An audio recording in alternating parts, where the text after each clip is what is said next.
Hi, everybody. Welcome back to this week's episode of the Mindful Academy. I am Jennifer Askey. I'm your coach, and I am here working with academics of all stripes to be more mindful leaders of their careers, of their themselves, their students, their disciplines, their institutions. And in my last episode, I talked about coaching skills for leaders. And if you haven't listened to that, please do. I think it's a good one. Today, I want to build on something I said in that last episode and talk about psychological safety and alignment. So let's get into it. Have I ever said that on this podcast? I hope not. And maybe I never will again because I don't think it's me. So, psychological safety is the circumstance where, regardless of rank, people feel like they are safe at work, being their complete selves, regardless of their job title, of their time at the institution, of their race, sex, gender, creed, nation of origin, spiritual practices, free time activities. And not everybody wants you to know about what goes on outside of work. So the safety also to be a private person. But people feel psychologically safe when they do not have to hide parts of themselves at work. And people feel psychologically safe when they can express questions, disagreements, and be treated respectfully, right? When there's no screaming, when there's no finger pointing and blaming that comes out of nowhere, where people can expect that if they do a good job, they will be treated well. And if they mess up, they will also be treated well, even if the error needs to be amended, fixed. So psychological safety it is something that is increasingly becoming codified in provincial legislation around workplaces, that workplaces have an obligation to be psychologically safe. I don't know if this has ever been adjudicated in courts, but I know psychologically unsafe work frequently winds up in front of HR or human rights complaints offices internally at institutions. And I'm not going to pretend I'm going to solve that entire problem for you today, but I do want to talk about a few things that we can do as leaders that create fertile soil for psychological safety. And I don't think they're incredibly challenging to implement, but they might feel challenging to start if this is not part of your culture. And culture was another thing that I talked a lot about towards the end of the last episode. So I'm going to pick that up. All right. Allow me to set the scene for you around alignment and culture and psychological safety. In my last institutional role, where I was doing learning and development at a university, I was working with chairs in a faculty. And as part of the workshop that we were doing, I had occasion to read the university handbook language that defined the role of chair. And the role of chair has some sort of managerial things around scheduling, making sure the classes get offered in rooms that accommodate the students who need to take them. Chairs have a responsibility for making sure the curriculum that leads to a degree or a certificate gets offered on a regular basis. But in addition to the managerial stuff, chairs at this institution were tasked with creating an environment of positivity and excellence in the department. Like environment is another word for culture, right? Chairs help create the culture of their departments. And in this university's handbook, that was placed squarely on their shoulders, right? Create the right kind of culture, create the culture where people can succeed academically. Oh my goodness, what does that look like? And that's a valid question because if you're chairing that, you're like, hold on a second. There's shared governance, there's academic freedom, there's the fact that I'm not really anybody's boss, or they might not see me as their boss. How do I create culture? And this is a question stated and unstated that I run into a lot in my work, in part because of the way academia is set up and the fact that most faculty don't see chairs as their boss. The fact that a lot of chairs did not rush gleefully into chairhood, but it was their turn, or they took it on because they didn't want somebody else who they thought would do a worse job. They didn't want that person to take it on. So the job of chair is a sticky one, and you may not, if that's your role, you may not feel like you signed up to be the chief culture officer of your department, but you kind of did. Sorry. Academic freedom means you can't tell people what to research. Now, job descriptions say most of your faculty members have a research obligation. So, you can remind them of that. You can help them set their goals. You can review their goals with them. You can celebrate great achievement. You can ask what do they need in order to get unstuck if they feel stuck. You can say, hey, if you're stuck, let's talk. I can help. And I can help maybe by employing some of the coaching skills I talked about last time, where I can listen and be your sounding board while you figure some stuff out. And I'll do that in a safe way, right? So there are things you can do as a chair that definitely create culture. And one thing that I want to offer, like in light of shared governance, academic freedom, and the relatively flat hierarchy of a college or a faculty, where people don't really see the chair or the dean as their boss in a traditional sort of command and control sort of way. One thing I want to offer is the insight I am gaining. And I'd sensed this through my one-on-one work with clients.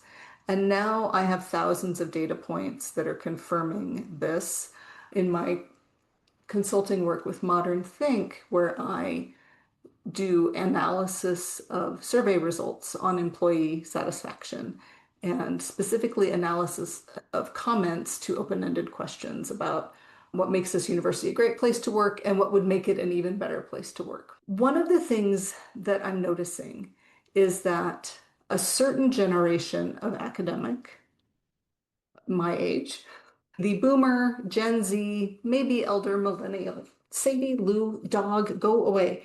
The older academics might be pretty content with seeing themselves as independent contractors offering their services for hire to an institution. They might be content with, I'm not on a team. I have professional colleagues, but we don't need to be on the same page. We don't need to be rowing in the same direction or singing from the same hymnal. We are all independent contractors doing our own thing independently, and it is the university's job to make a coherence out of that serves students, but I'm just an independent contractor. That independent contractor mentality is less common and less welcome in newer faculty. And this doesn't mean that newer faculty need their hands held and aren't as tough and independent as we were back in the day. It reflects, I believe, the changing nature of institutions, right? Everybody in higher ed, staff and faculty alike, has fewer support people to help them do administrative tasks. There is demographic pressure on every institution around enrollments and maximizing tuition dollars. And right, the pressures societally and institutionally have changed. And the nature of being a professor is changing with it. And I think there's a lot of discomfort around this change. And I think if you're in the United States, that change might be being forced on you in ways that are antithetical to the spirit of higher education. But even here in Canada, the job is changing and collaboration is even more essential and important. And collaboration even earlier on in your career is essential and important. Networking, public facing scholarship, like all of these things look different in 2025 than they did in 2005. Radically different. And so chairs are navigating generational differences And one thing to think about is like how many people in your department are really happy being independent contractors, and you know that. How many do you think are happy being independent contractors, but might be okay rowing in the same direction with the rest of the department or having conversations about who are we as a department, right? How many people could get on board with the notion of we, and how many people might be really eager for the notion of we? At a retreat a couple months ago, I asked the question, what do you think this department should be known for? And some people were very eager to have that conversation, and some people saw it as an intro into, oh, you're going to tell me what I need to teach and research. And I don't think it means I'm going to tell you what you need to teach and research, but I think when it comes to psychological safety and culture, if people know, okay, we're in a department, we're in a faculty, college, whatever, and we have X number of people, and the discipline is exponentially larger than those people. We already know we're only offering a slice of what is available in that discipline. We're offering these perspectives from these people in these classes. We're offering this spin on the curriculum. And maybe your department has arguments about which spin on the curriculum you should be offering. But we're already creating an environment where there is a we. Like we are distinct. The Department of Basket Weaving at University X is a distinct entity from the Department of Basket Weaving at University Y. And so if we go in with this notion that we're already unique, then having conversations, maybe one-on-one first, and building towards group conversations around who are you, colleague, as an academic? What part of the discipline, what part of this institution light you up? Where are you steering your career? And if you have that sense from your department members, can you, as chair or dean, wherever, at whatever level this is happening, can you start to put together a picture of who are we as a department? Maybe you want to bring in a facilitator to do this with the group, but if the structure of the department, the curriculum, course offerings, course rotations, student engagement, opportunities for faculty to be engaged in the university, if those haven't undergone an examination and a refresh in the last 5 years, it's probably time, especially if they haven't undergone an examination or refresh in the last 5 years, because COVID was 5 years ago.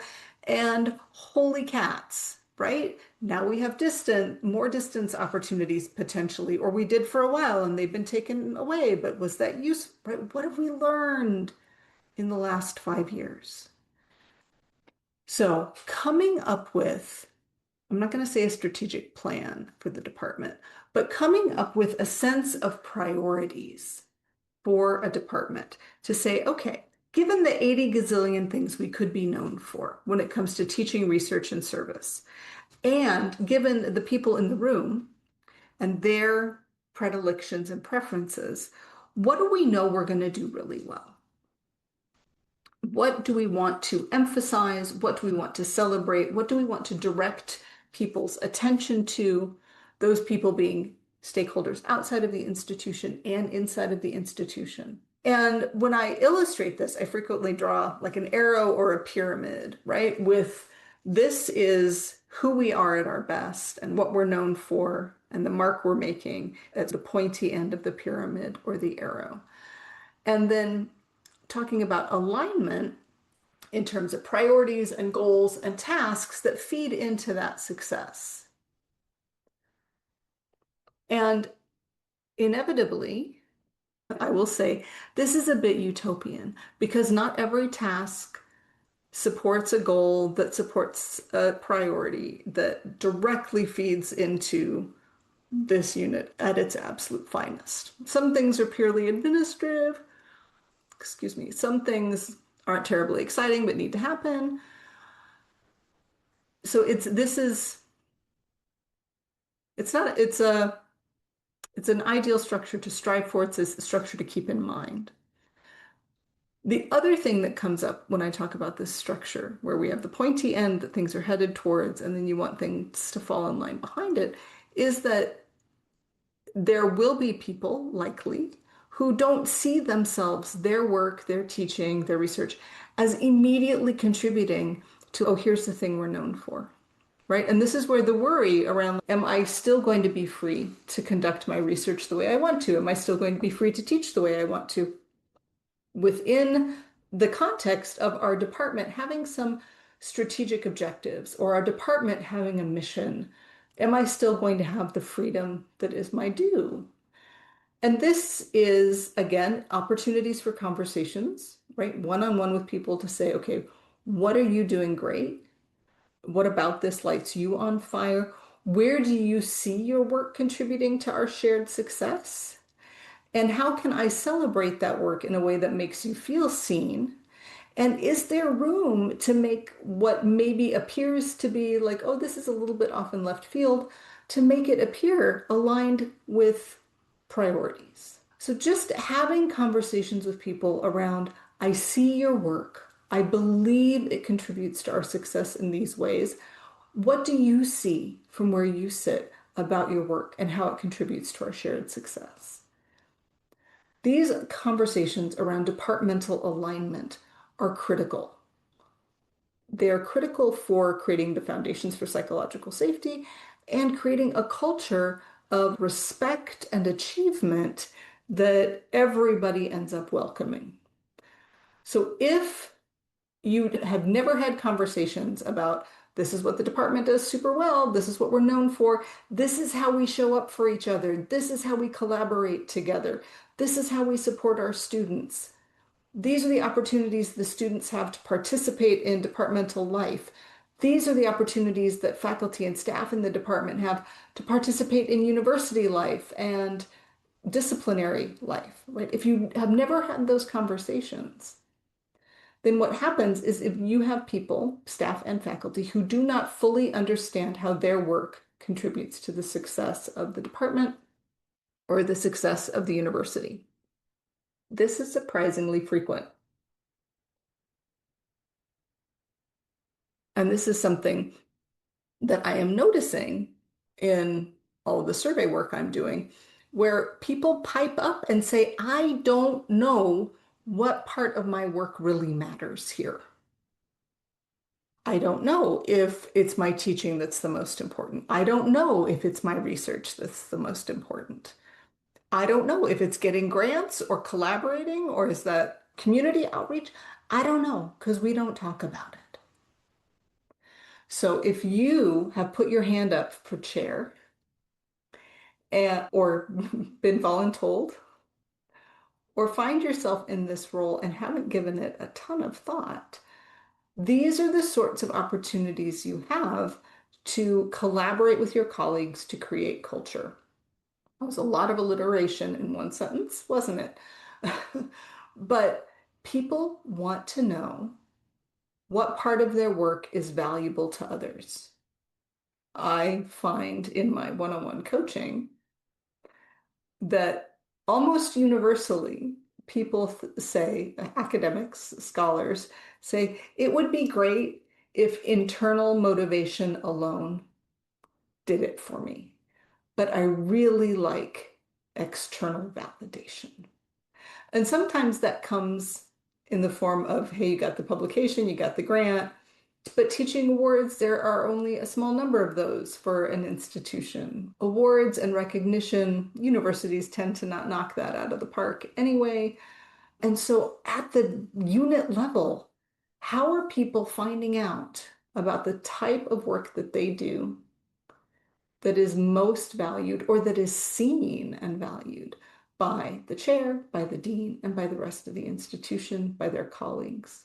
And when you have this kind of awareness and alignment, okay, we're all doing our things, and maybe we think of ourselves as independent contractors, but we know that together we create an entity that serves the institution and the students and the discipline. How do we want to show up for each other and collaborate and serve and teach and celebrate our successes side by side because you can't carry a discipline on your back, right? You have colleagues to do this. So in this environment where there are conversations about here's where we're headed right now. Like in the next 5 years, here are our opportunities, here are some of our aspirations, here are the things that are going well, and here's some things that we're going to focus on growing, shifting, being prepared for, right? So that as people complete projects, bring in students, graduate students, they know, oh, this is serving something that I have had input into, that I have seen and signed off on, at least emotionally. And we're rowing at least in the same flotilla, right? Even if we're not in the same boat, our boats are at least in the same flotilla, heading the same direction. Then, when people run into issues, disagreements, mistakes, whatever, this shared notion of this is how we show up for ourselves. This is how we collaborate and work together and celebrate together and serve together. Then we can have the difficult conversation with a bit more ease, right? So then we have the foundations for psychological safety. And because psychological safety is I can ask a question or provide input and it will be taken respectfully. We debate issues and discuss them in order to come up with the best answer. And my voice is heard in that process.